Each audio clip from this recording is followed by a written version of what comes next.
Boy, do I have a lot to learn about Benelux cuisine. First thing, what is Benelux cuisine? It kind of goes across a lot of different European type things. When I made the previous video, which you'll find linked in the description, or if you're in the live chat, it's pinned to the top, which you can watch after this if you haven't watched that already. When I posted that video, I just basically put it under the umbrella of European cuisine. So today what I want to do is kind of walk through a little bit of the behind the scenes of making that video. I have some bonus footage that I've pulled into the stream here, and let's have a good time. And if you're in the live chat, send a message. I'll catch up with messages after I get through the video content here, if there are any. If not, we'll just end the stream there. So here we go. This is Brasserie Benelux in Saratoga Springs. So world famous schnitzel is what's on the menu. When you get to Saratoga, and excuse me if the microphone cuts out a little, sometimes when you pull this in it happens. This is downtown Saratoga, and you'll notice there's Christmas lights up. The funny thing about this is that this was recorded the night before Thanksgiving, so it's been a while in the making, which I'm going to expose a little bit here in just a minute. This is the outside of Benelux. Cool little place. They have a little marquee outside with some stuff. This is walking in. Fun story about these chalkboards, which I'll tell you in just a minute once we get to the end when I talk about a little bit of this. Kind of small world. So there it is, November 23rd, Wednesdays. That's the night before Thanksgiving. We were there for a errand. I was picking up some dessert stuff for Thanksgiving, and we decided to eat here. This is the menu, and notice famous Pine Island French onion soup gratinée. We'll talk about that in a minute. But this was a cool place because a lot of these things, sometimes me and Cassie have difficulty figuring out what to order as far as appetizers. I could have went for just about any of these appetizers. Really amazing.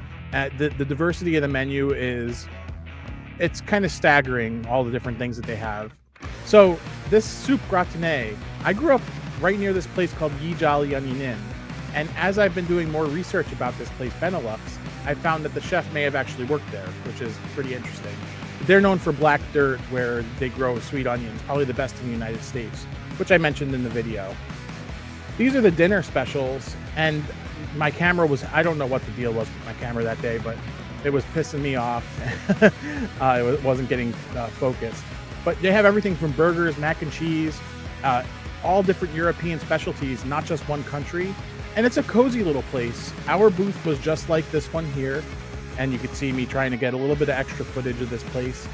But by the time I tried to, I was getting people there, so I don't want to film people. This was the pretzel. The cheese sauce was really good. It had a nice little bite of mustard, which I thought was pretty amazing. I really love stuff like this, and I was kind of annoyed because on the website they show this pretzel dangling from like a little contraption thingy, and ours just came laying on a plate. So what do you do with kids when you go to restaurants? And the answer is Pokemon cards.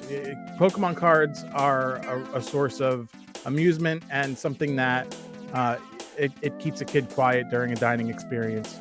The cool thing about this is if you guys have been following for the last couple months, we have a secret Pokemon card channel, which you'll have to find. And this is just me recording video to make for that. And there is a video on that channel if you do come across it.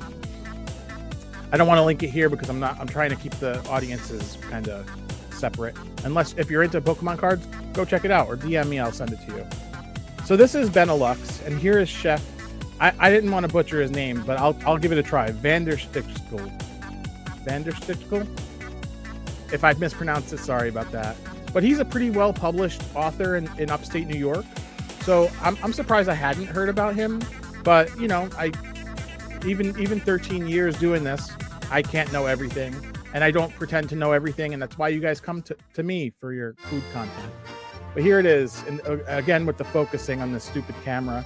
No idea what happened here, but pretty cool. I loved that cheese sauce. If I could recreate something like that, I'd love to do that. So the other thing is, and I see a comment, I'll get to that at the end of this here. A cool thing about this is these are potato pancakes. They're as generic as you can get. But the topping, that apple topping on the right, is made with Hudson Valley, New York apples, which is, we're in the Hudson Valley here. I would call my area kind of the top end of that. But this is just a sour cream, and I'm sure they probably have a local source for that as well. Again, with the stupid focusing, I don't know. I got to figure out the settings on this stupid camera. It's probably because it was low light, and I was trying to fill in with what I had there. Also, trying to do this while also recording Pokemon content was a little bit hard, but it's fun. But they could have just opened up a can of applesauce and given it to me, and I thought that was kind of a cool little thing. Again, the stupid focusing, but they made the applesauce. That applesauce was incredible.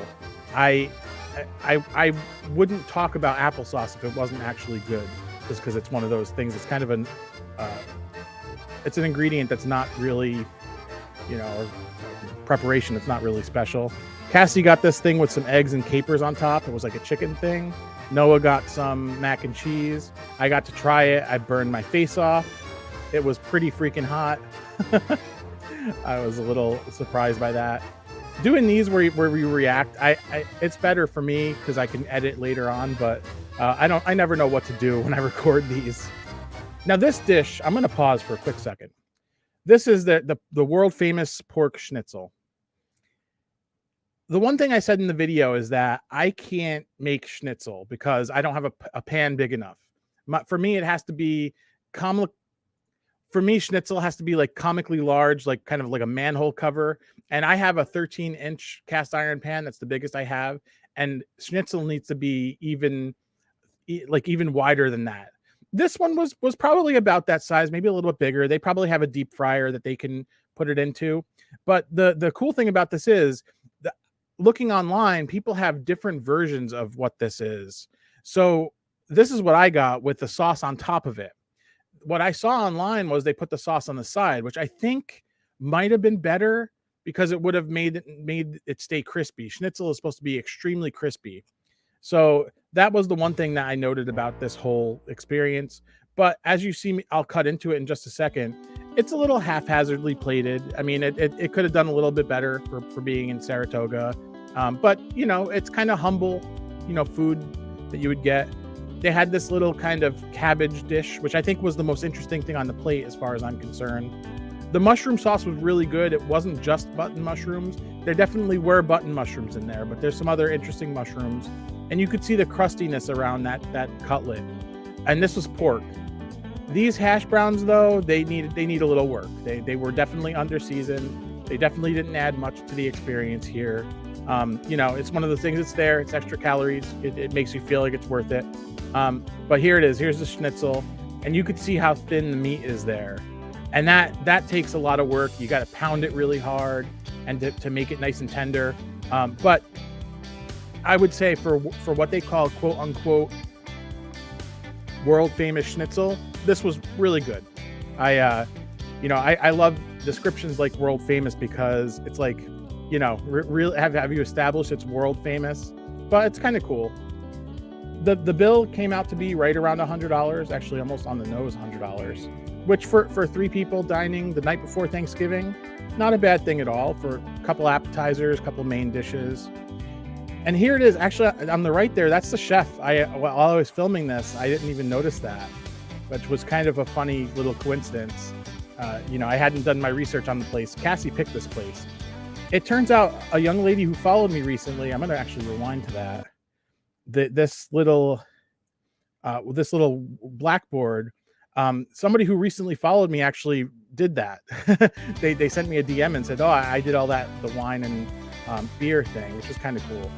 I always like to take a picture of where we have to walk because sometimes we forget where we park in places like this. But we did go on a little bit of a walking adventure after we ate there. And we were looking for a place called Saratoga Dessert Bar, and we couldn't find it. We ended up not having dessert, and that was kind of part of the story that I told in the video there, which was definitely interesting. I do have a message in the chat that I want to actually bring up here. And I don't really know how to pronounce your name. I apologize if I butchered that. I just don't get why they call the restaurant Benelux when none of the dishes are from those 3 countries. I saw Flemish stew, but they wrote the name in French, which is actually quite disappointing. I think so. The dining in this area here, I would say I don't think they're trying to be outright offensive by what they're doing.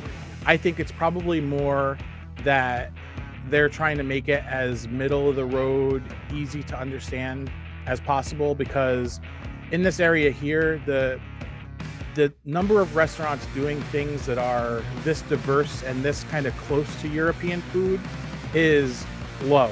I mean, you almost never even see schnitzel on the menu in this area here. So I think it's probably just to be, it's kind of like how Olive Garden calls a lot of different things, Italian dishes, when in Italy they have nothing like those dishes.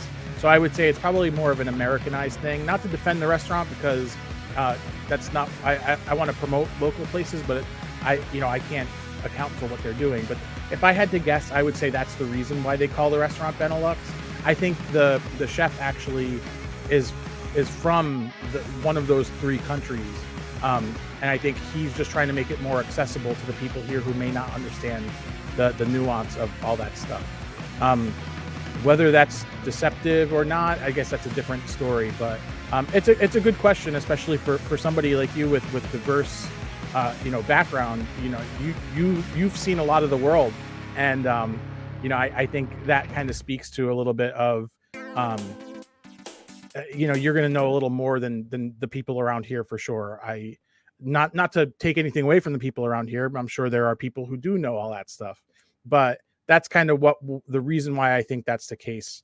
Even our Italian restaurants here, just to tell you that the Italian restaurants here are all red sauce, New York, New Jersey style Italian restaurants. There's no true Milan food versus Naples food versus Calabria food.